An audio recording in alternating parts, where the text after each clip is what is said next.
Thank you very much. Hopefully we can eventually get Telstra to do something that resembles peering.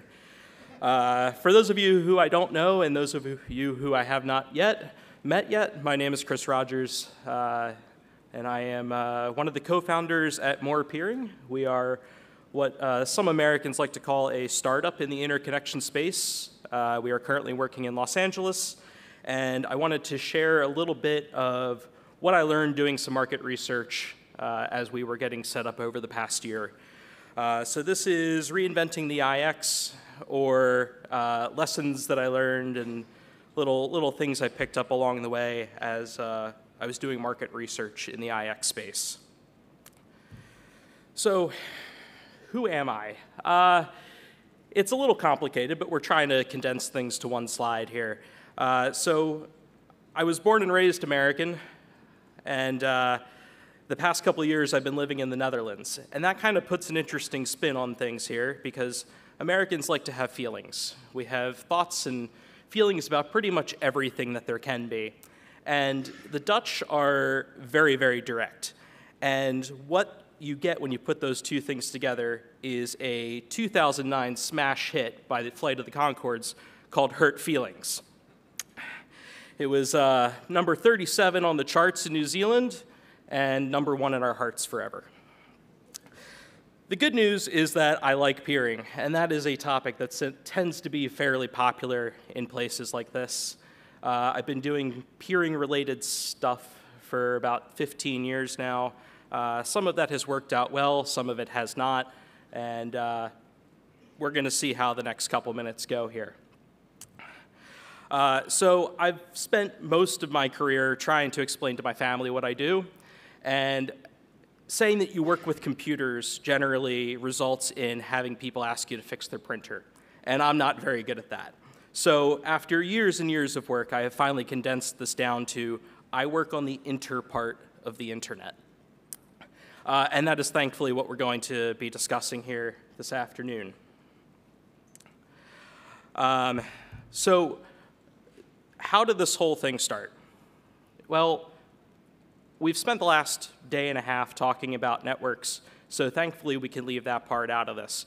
But if you really look at the origin of the internet, it started out as this academic project, quickly became very, very popular for cats and for memes and everything else. But the interconnection side of it really started about 30 years ago, back when I had a little bit more hair and not so much of it was as gray as it is today.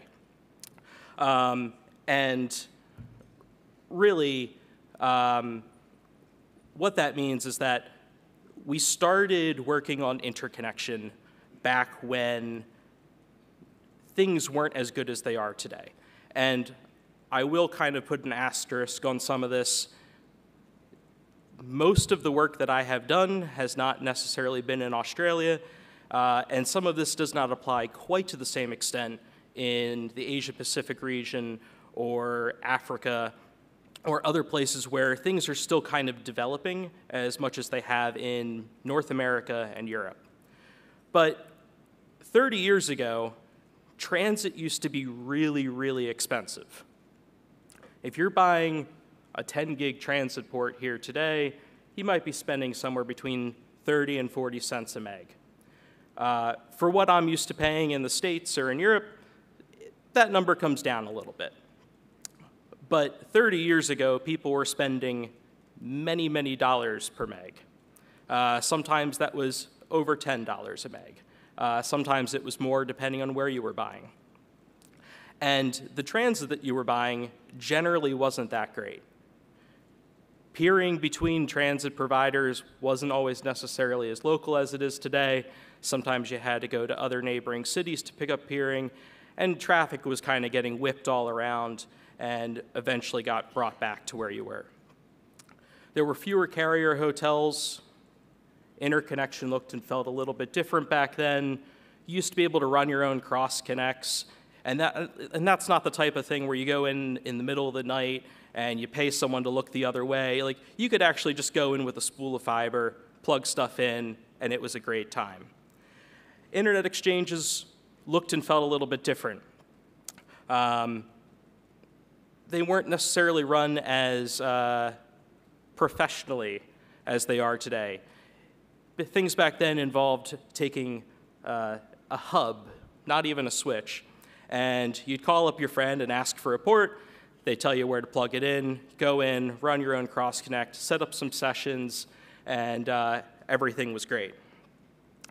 But things have changed a lot over the past couple of years. When I say the past couple, I mean a couple of decades. We've gone from a time when we had a very simple OSI model, and it was really just about the good technical stuff. And now everything has to be political and financial. And it's a natural evolution, but things have to change. And as part of becoming a little bit more mature, some of these things have kind of crept into the interconnection space as well. And that kind of leads me to my big point here. Internet exchanges are slowly losing their competitive advantage in many markets. And again, this doesn't necessarily apply quite as much in places like Australia and APAC as a whole. But over time, what we've seen is that transit providers have improved their interconnection in various regions around the world. They've lowered their prices. They've transitioned to a 95th percentile billing model. And internet exchanges have been a little reluctant to adopt some of the commercial benefits that come with the 95th percentile change. So it's not that transit is perfect everywhere. And again, I've worked in peering most of my career. I'm not here to pitch you on transit. I don't sell transit. I don't want to sell transit. But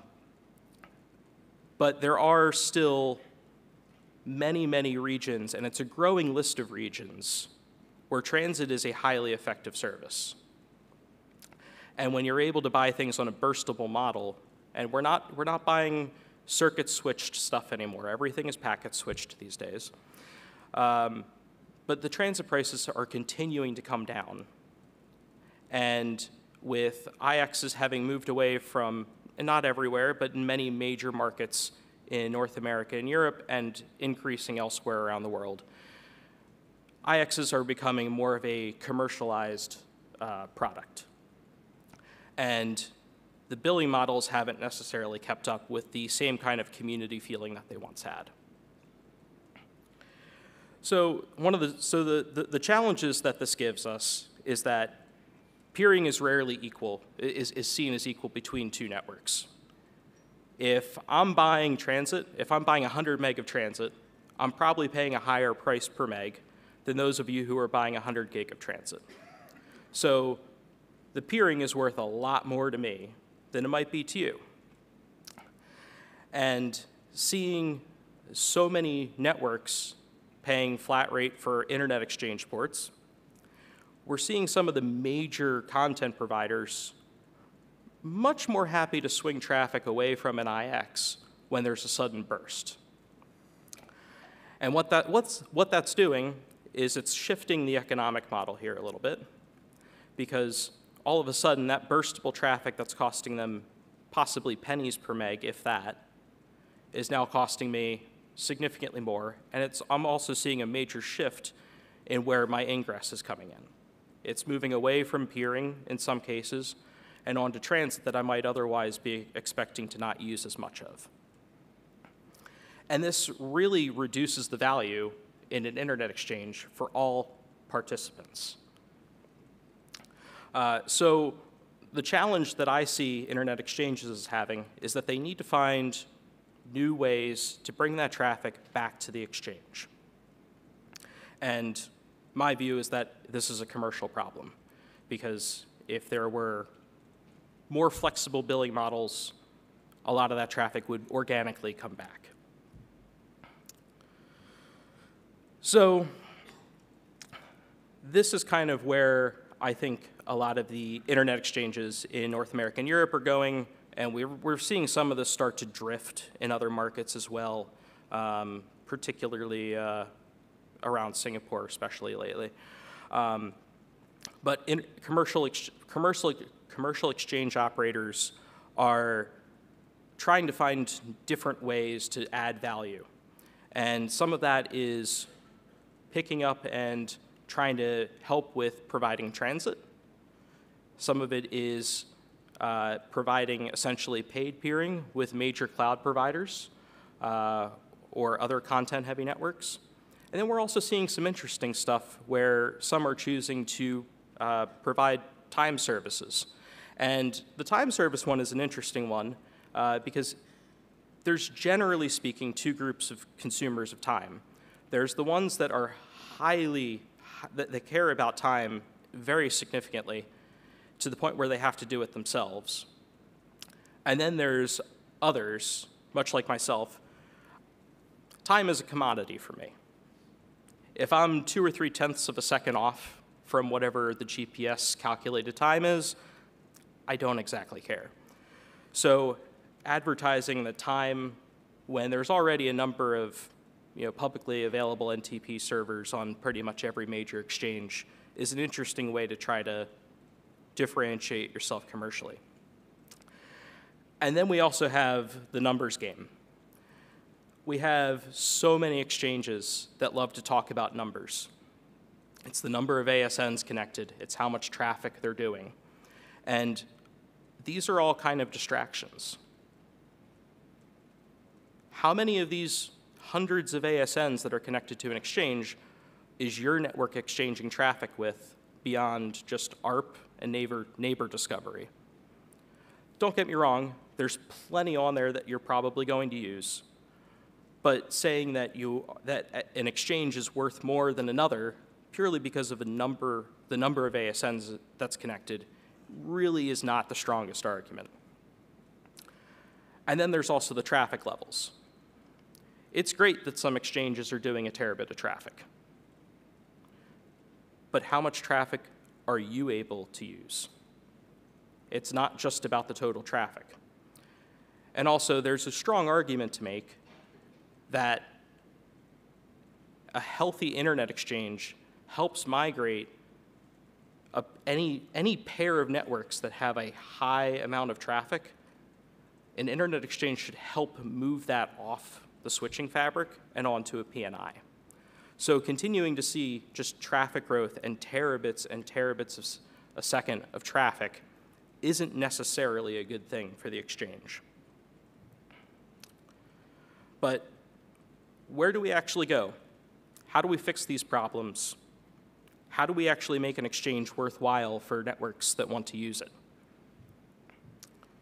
Well, for IX operators, it's about going back to the basics.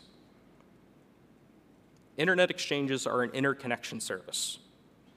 It's about helping networks connect with one another. If you operate on commercial terms, be flexible. There's folks that only buy transit. There's folks that want people to buy transit from them. But all of these companies have different models that they use. Saying that you have to buy full flat rate ports every time isn't going to work for everyone. Make it easy for networks to connect and reap those benefits. And then also help networks with PNIs. Australia is kind of in a unique spot because of the high availability of fiber between different data centers. For networks that are more than just a regular cross-connect away, networks in Australia have a huge benefit available to them. Cheap, dark fiber that's available on extremely flexible terms. It's really kind of a blessing that you don't find in a lot of other cities or a lot of other places in the world. And then for the networks, you're always going to have to solve for the long tail. And there's going to be plenty of places in the world, looking at Latin America, Africa, and to a certain extent, Asia Pacific, where you're just going to have better connectivity. You're going to have a shorter, low latency route available if you peer versus going through transit. But also data center operators, I don't know about you, but every year I get my notices that the cross-connect rates are going up, and that's to be expected. Real estate prices are kind of the underlying asset there, and those rates do go up every year.